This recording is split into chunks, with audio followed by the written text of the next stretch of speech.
SwayamPrabha. Digital India. Educated India.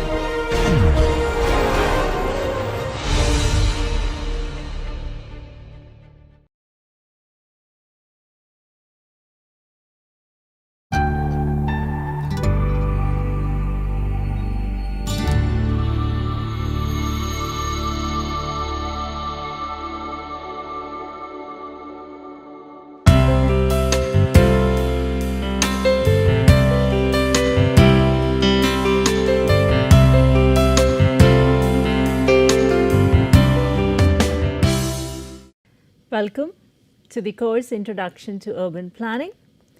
In this session today, in our effort to contextualize our cities and to review their employment, we will walk through the planning narratives and interventions from the world and India from later part of 20th century till today, the early 21st century. Where we have such big giant cities, we are facing problems of environments, now the problem of health and COVID-19 pandemic, and very recent being cultural conflict and conflict of extreme ideologies. We are following Professor Luger's lectures and aligning with the Indian context. We ended our last session at the beginning of the neoliberalism, and today we shall cover the following. We will see how we moved from modernism to neoliberalism. We will look at new ways we started to address the cities to grow and sustain. We'll also look at the knowledge economy, financial cities, creative cities, green cities, transit-oriented development, use of technology such as robotics, artificial intelligence, internet in our cities, and we'll look at new urbanism. Further, we'll look at how we moved to sustainability agenda. In the end, we'll see COVID-19 and the new shifts towards health.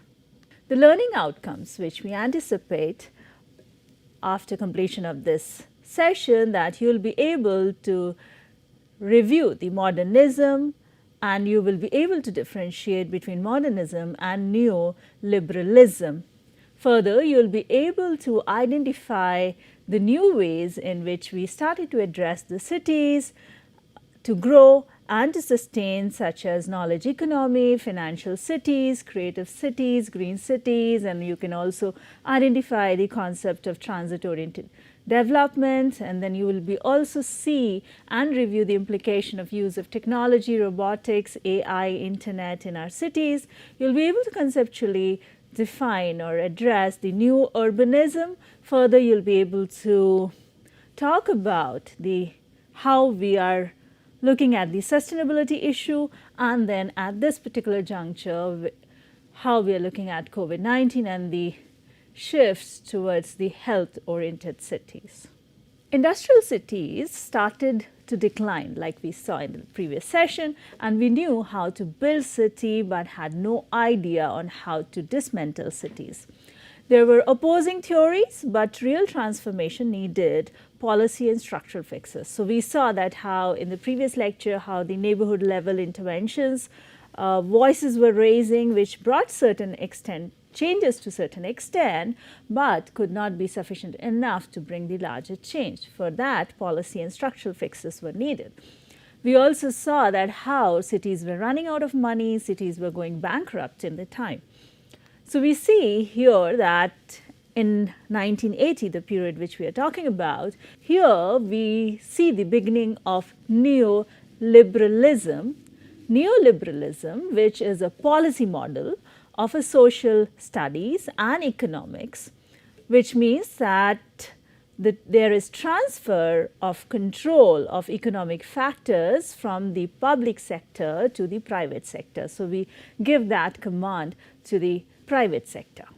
This period is identified from 1980 to 1999 with the starting with the Cold War, We also see industrial cities declining and disinvestment taking place in the western cities. We see financial cities rising across the globe and giving new look to cities. While we see that industries grew in the global south, we were seeing that industries were growing in this and there was a power disbalance. At the same time, we got aware about the climate change and got conscious about our efforts with green and eco-cities approach. Simultaneously, we see that cities opened up for private investment, which we are seeing as a period of neoliberalism. Further, urban planning, which we had seen, started with architects, started with planners, and it was drawing oriented, physical planning oriented. It was transferring from physical planning to more towards the economic planning. Further, we see that many of the declined cities now later on started to regenerate in creative ways, very different ways what we had listed before. So we see that cities started to attract investments and attention for development through different ways. We see in this time that internet came into existence and it drastically changed how these cities were working. We see now the network society, we see robotics, we see artificial intelligence, and this new invention and development could again transform. We are saying it could transform again in the lines what transformation we saw in the Industrial Revolution or even bigger than that. And all these transformations, we are starting to see how our cities are getting into smart cities interventions and so on. Further, we see new economy shaping up. So we are seeing the kind of jobs which we did before.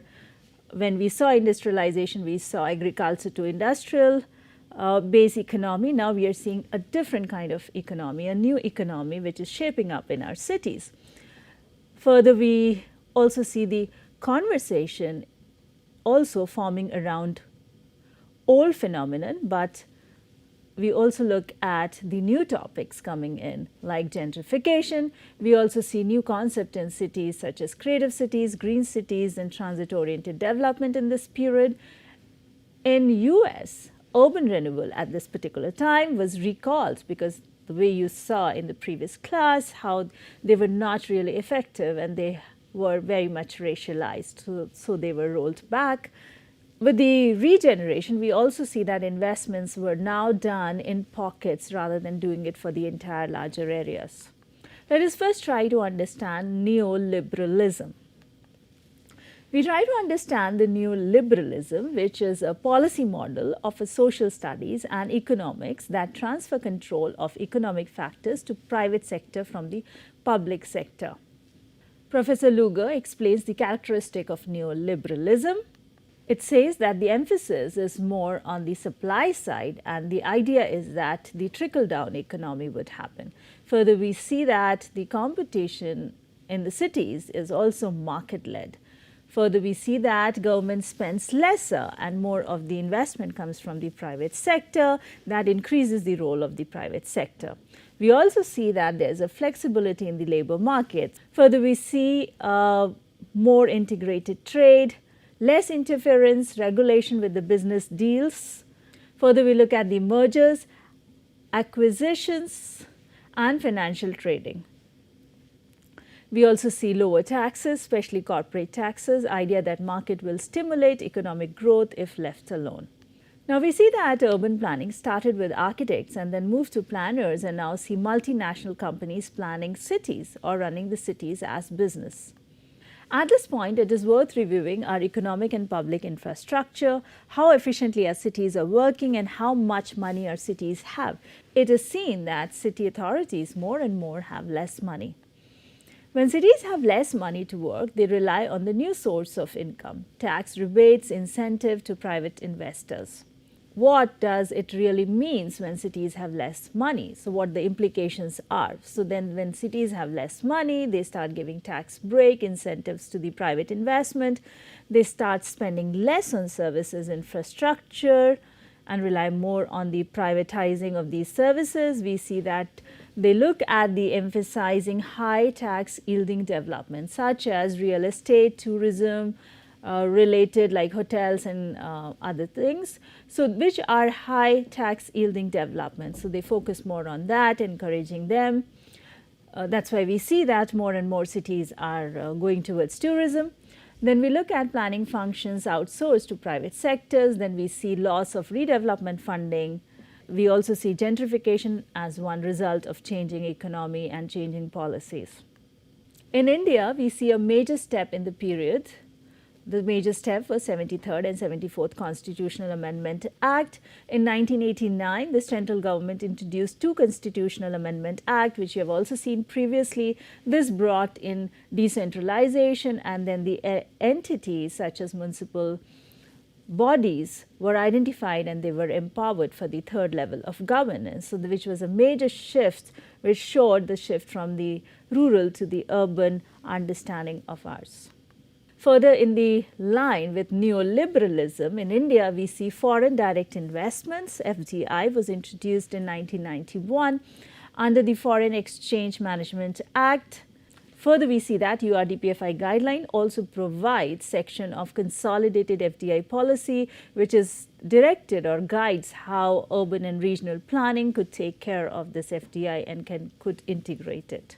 Later in this period, we also see that URDPFI guidelines, then it was Urban Development Plan Formulation and Implementation, UDPFI guideline, which first came up, seeing all this urbanization trend, so which gave guidance to the planners and architects and the city managers how to go about designing things, planning for the cities. So the first guidelines was introduced in 1996. Later we see the revised version came in 2015, which was renamed as Urban and Regional Development Plan Formulation and Implementation Guidelines, which addressed to the need of regional development as well as inclusive planning, sustainable habitat, land use and transport integration at the planning stage.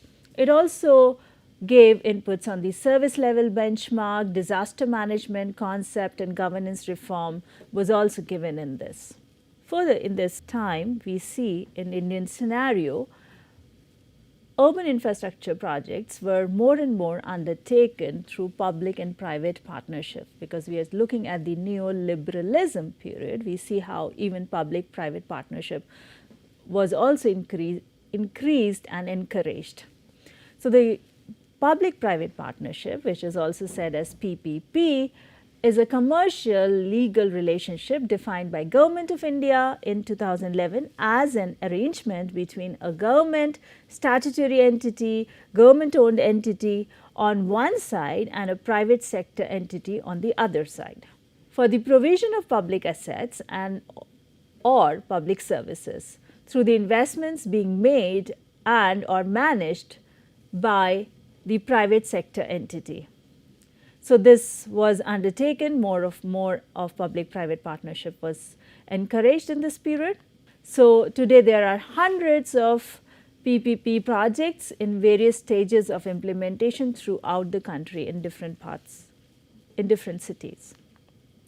So infrastructure in India is poor when compared to similarly developed nations. The Government of India identified PPP as a way of developing countries' infrastructure. In 1990s, during India's first liberalization wave, there were various attempts to promote PPP. However, in some sectors such as water and sanitation, it failed. India was perceived as too risky and there was significant opposition to private sector involvement. It is only in the first half of the 2000 that the first PPP was signed and implemented. Looking at some of the case studies in an Indian context, we see that one of the example where we got good learning experience is Gurgaon. Gurgaon, which is one of Delhi's 4 major satellite cities and part of the National Capital Region. Its urban area can be broadly classified in 2 district sections, the Haryana Urban Development Authority area and the Old Town Municipal Area Limit. Urban development in Gurgaon is a joint operation of government and the private sector. Rapid and better organized urban growth due happened due to the greater availability of the financial resources. Since we did it through public-private partnership, we had good access to resources, and then the development took place faster. There was no hindrances in the development. In this, we saw that more than 45 private players were involved in Gurgaon property market, with the major players being DLF, Ansal and Unitech.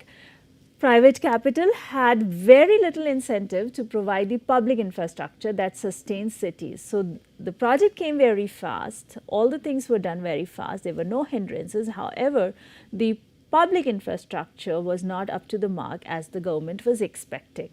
Another example which we see based on the previous learning is the Delhi Metro. So Delhi Metro, a rail company, was set up on March 5, 1995, and here the public-private partnership was 50-50 partnership between Government of India and Government of Delhi, GNCTD, to build and operate the system. The cost of the entire network is around, at that time, it was calculated to be 330 billion as of April 2001. And we see that it has been successfully implemented, and the process is still going on. Reviewing how did we really work through this period in Indian landscape, we see that we evolved in our process of decentralization and also opening up for the larger market and private players. We also had learning experiences on how to tackle urban issues with public-private partnership. Now, we will see how in the Western landscape, the declining cities were coming up with new strategies for urban growth. We start seeing new transformation in declined industrial space in Western cities, such as transformation of industrial loft space to retail space. So we see kind of a transition. The empty spaces were occupied by the new type of professionals and activities termed as revanchism or reconquest, which means recover the lost territory. So the new kind of professionals were taking over the empty spaces. So we saw that the post-industrial spaces, the blank spaces, were now transforming to nighttime economy. We see that cities were regaining their creative ways. One of the considered good case study of North Carolina is the Research Triangle, which had agriculture-based industries such as tobacco industries and textile industries, which declined. However, they had universities.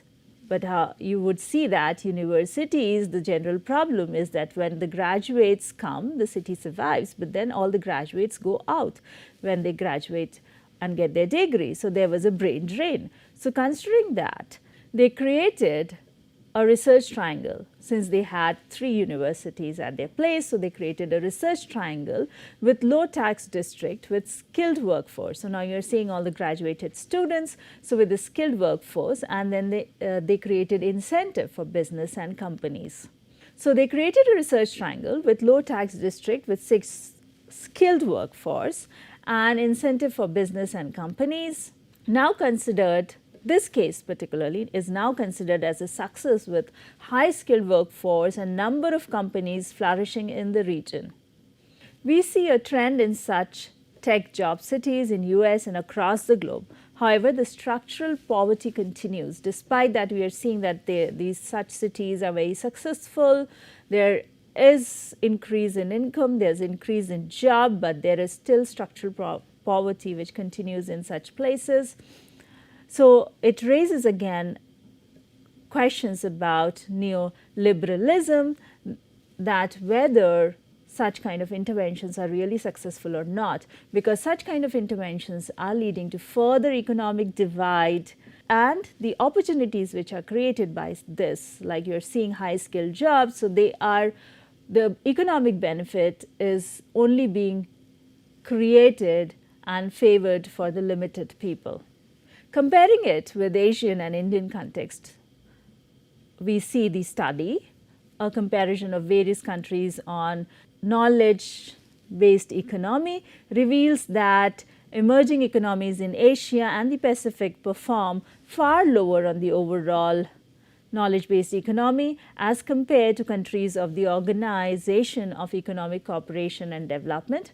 In this section below, an assessment of the position of emerging economies of Asia and Pacific is provided.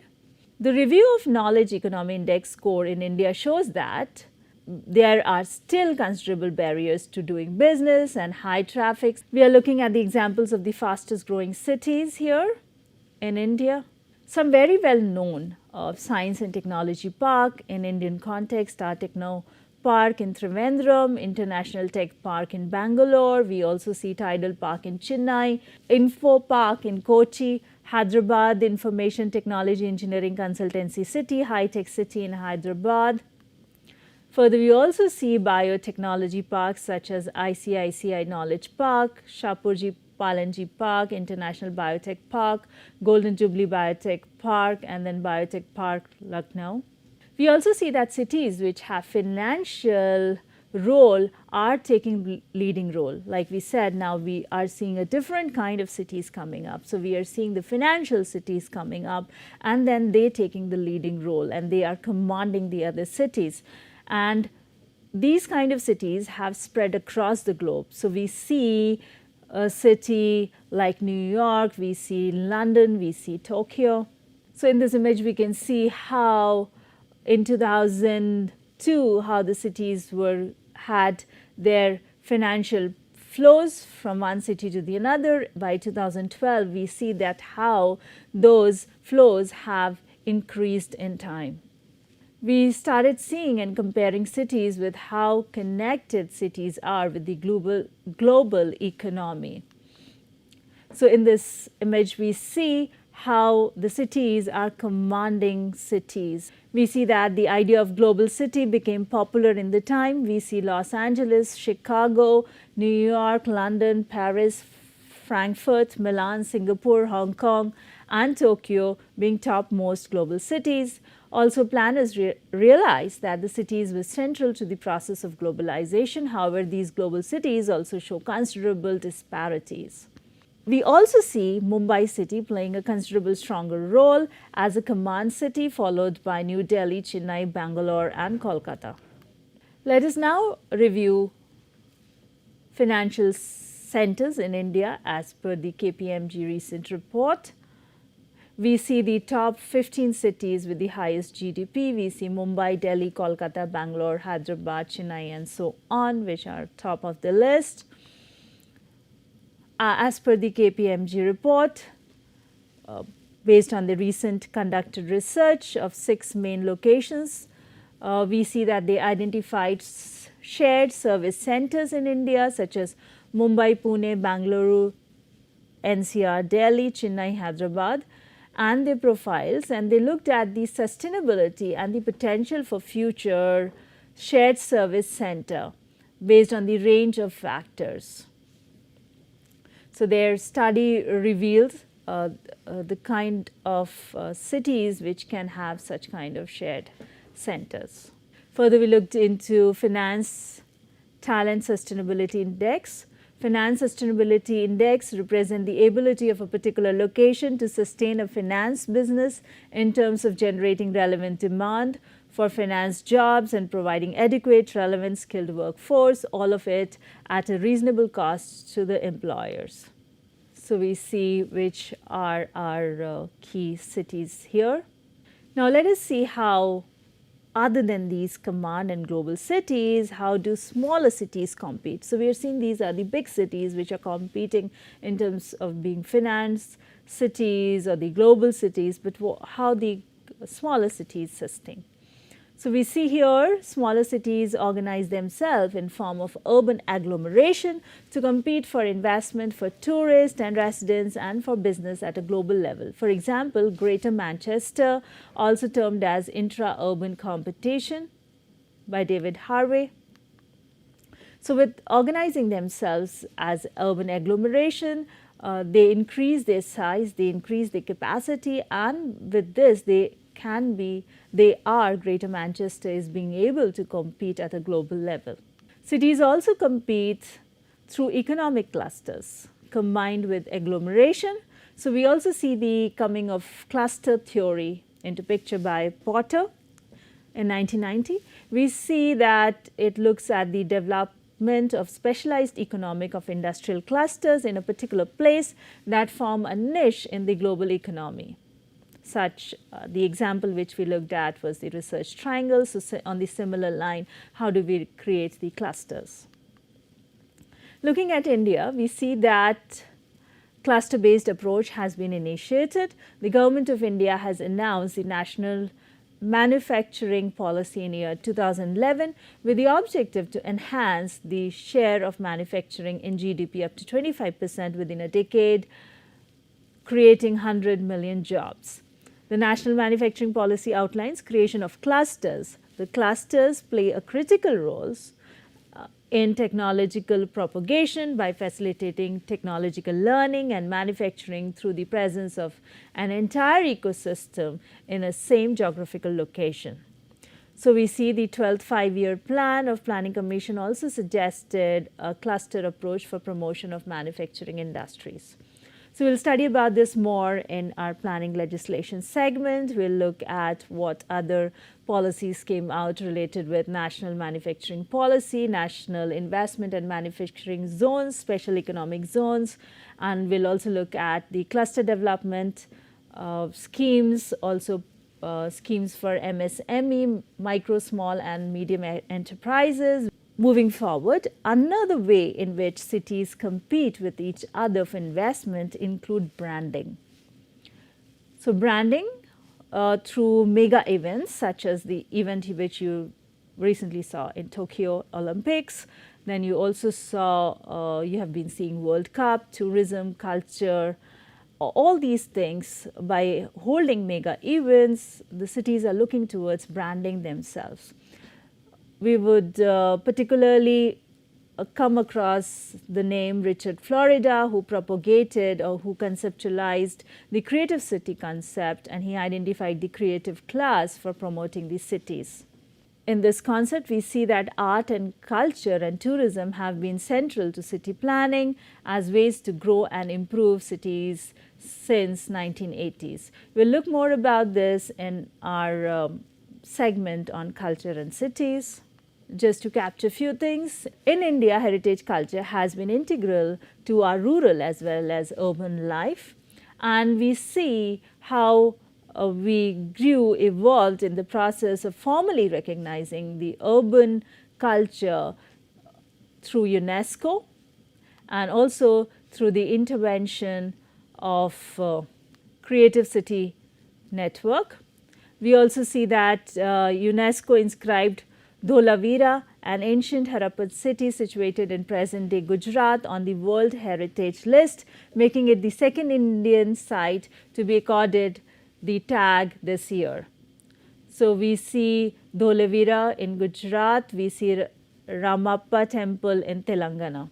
We further see UNESCO Creative City Network was created in 2004 to foster international cooperation within and across cities worldwide that utilize culture and creativity as a strategic lever for sustainable urban development.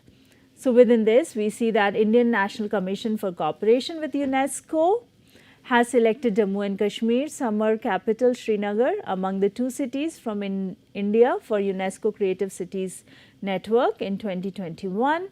Last year, UNESCO designated 66 new creative cities, of which southern Indian city Hyderabad was selected in the field of gastronomy, while Mumbai, capital city of Maharashtra, was designated in creative field of film. Moving forward, we also see interventions like Delhi Haat, which many other cities also took up for cultural revival and also to expedite tourism. Now, we look at transit-oriented development as seen as another innovative approach to manage cities economically as well as sustainably. We see that the core idea of transit-oriented development came up with observing the urban sprawl, which is considered not good for public health or the environment or for the economy. It's expensive, it's polluting, it's unhealthy. So, based on that, we started thinking or organizing ourselves around transit oriented development. This concept came in 1970, and with this we see how cities started to organize themselves around this concept. In India, when we look at this concept, we see many cities have adopted transit-oriented development. The growing urban sprawl in India is leading to increased use of private vehicles, congested road. You must be observing while traveling that how congested your roads are and how much long you have to travel. So, because of this, efforts have been taken to build smarter and more sustainable cities. The Government of India has been focusing on transit-oriented development to support urban transformation process. So, if you look at the concept of TOD integrates land use and transport planning and aims to develop planned sustainable urban growth centers having walkable and livable communities with high density, mixed land use. Citizens have access to open green and public spaces, and at the same time transit facilities are efficiently utilized through this concept. In the image, we see how Bangalore has encouraged TOD in the city. Further, we see that now we have, again, like you had seen earlier, that we started making car-oriented cities. Now we have moves back when the sustainability issues have come up, the environmental issues have come up. We have started moving back to invest in the urban infrastructure, and we have started creating urban corridors. So, you see the urban corridor example here from Tokyo to Osaka. You also see megacity region of Bangkok. If you look at Indian context and look at the industrial corridor, we have come up with a mega plan where we are connecting all the industrial corridor. You must have also seen this in our regional planning segment. We see that different sectors of economy are interdependent on each other. Industrial corridors, recognizing this interdependence, offer effective integration between industry and infrastructure, leading to overall economic and social development. Industrial corridor constitute world-class infrastructure. So, we see all the infrastructure which has been planned out in the industrial corridor, worked out in India. We see high-speed transportation network, we see ports with state-of-art cargo handling equipment, modern airports, we see special economic regions or industrial areas, we see logistic park, knowledge park, we also see complementary infrastructure such as township, real estate, and then we also see urban infrastructure along with the enabling policy framework. So, the examples of our industrial corridor include Delhi-Mumbai industrial corridor, Chennai-Bangalore industrial corridor. So, right now we have 11 proposed in the country. The development of these 11 industrial corridor projects will be implemented through the National Industrial Corridor Development and Implementation Trust. These corridors are spread across India with strategic focus on inclusive development to provide a boost to industrialization and planned urbanization. We also see that smart cities are being developed along these corridors. Moving on, we see now the new urbanism is also coming into play in this period.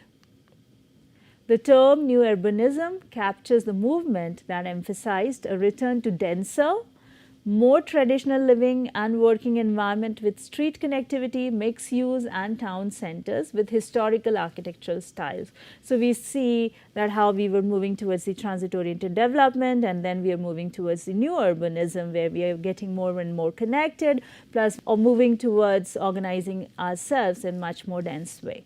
We also see the investment in the public transportation. Looking at the Indian context, public infrastructure has been identified as a key element. We see we have metro rail in the country. Rapid transit in India consists of metro, monorails and light rail system. The first rapid transit system in India was Kolkata Metro, which started operation in 1984. We see that metro rail system in India is popularized and developed. Particularly, we see the Delhi Metro, which was India's first modern metro, which began its operation in 2002. So, Rapid Metro Rail Gurgaon, which started operation in November 2013, is India's first privately owned and operated metro. So, we also see the how private players are here in running the public infrastructure. We see that Delhi Metro recently started running without a driver on the 37-kilometer stretch Magenta line. With this leap of faith, Delhi Metro joined the selected few countries globally to have started operation for driverless metro. Our Prime Minister has inaugurated the driverless metro in Delhi on December 28, 2020. We also see investment in bullet trains in the country now.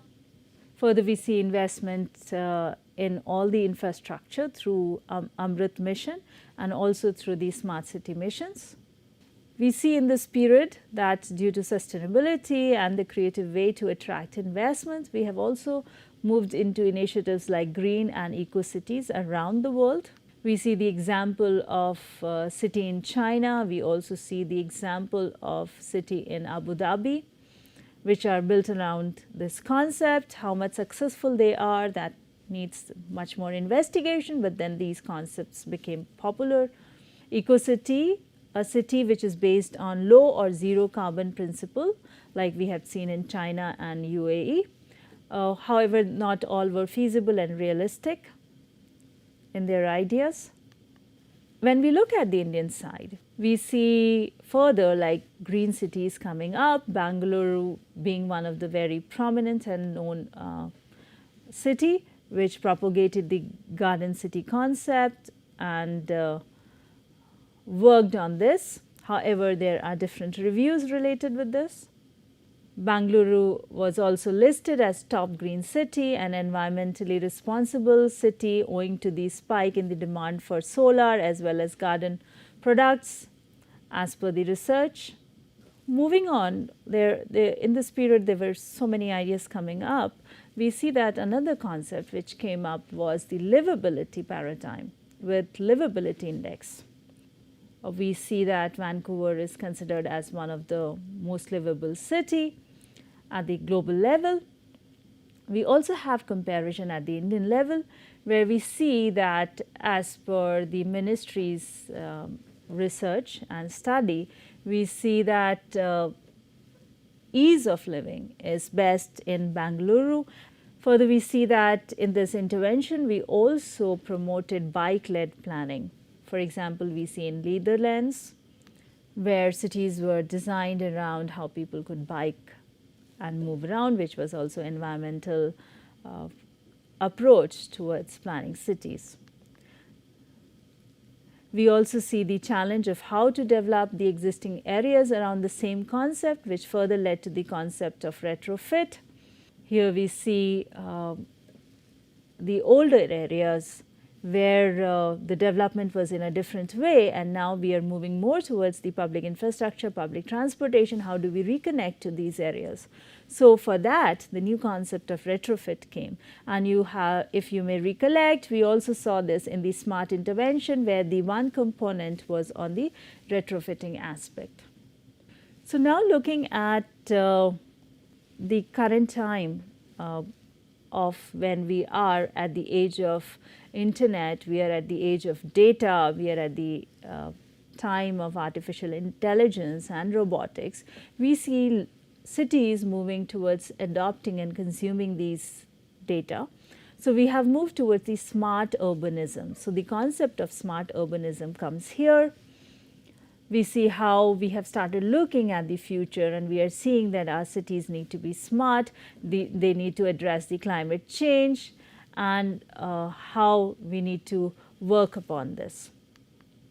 So we see that most of our technological solutions for smart cities involve smart energy, smart transportation, smart water. We see we are talking about smarter buildings, smart communications, smart network. So all these you have seen that how in India also we moved forward with the smart cities, and how did we mobilize cities with the pilot projects, local area planning based pilot projects, and also certain intervention at the pan city level. We see here 5G smart city in Quayside, Toronto. So, which is planned around all the new concepts of smart features. We see how people would move, how they would park, how they would use the passive housing, how they will have. Further, we see issue about women's safety in Indian landscape. Also, we are taking a lot of steps how to address about women's safety. And then we are also trying to encourage how women loitering is helpful to the urban environment. We are also conscious about the urban heat island, which we'll further see in the environmental segment. So at this particular juncture, we are looking at what are the sustainable approach for our cities, what are the less sustainable things and which are more sustainable. So more sustainable include the compact form of residential development, mixed use land use. We are also looking at the employment based primarily on education and skills rather than the manufacture, which are much more environmentally polluting industries. We are seeing how we can move more on foot and bicycle and then major public transport, and then we are also looking at the renewable energy. We are facing the pandemic and all these theories which we had developed about the density, about the public transportation, about the public spaces, and the kind of land use we had been doing we have come to question here. We have started questioning, we have started rethinking about health infrastructure, how we can have a healthier cities, how we can have better health infrastructure, how we can have better public health and transportation, how we are going to reorganize ourselves when we need to work from home, we need to get our children educated from home, and how we are going to use the public spaces, and how our retail economy, we are also sitting at home and shopping from home, and how these informal jobs and what is going to happen with those kind of jobs. So all those things have to be rethought, reconsidered at this time, and at the same time we have to be thoughtful about the environment and about our health. So summarizing, this is what we covered today. We saw the neoliberalism, we looked at how we have the various new ways, how we started looking at the cities, and we started trying all these concepts in our cities, and then we moved towards sustainability, and then finally we are at the point where we are looking at the health and health infrastructure and really thinking how we need to organize our own cities so that we are safe and we at the same time our approach are sustainable. Our coverage was limited with the scope to make you aware of the topic. There are enormous readings and movies available to explore. Few are suggested here. This is not an extensive list. You may feel free to suggest more from your experience. Please feel free to ask questions. Let us know about your concerns you have. Do share your opinion, experiences, and suggestions. Looking forward to interacting and co-learning with you while exploring cities and urban planning. That's all for today. Thank you.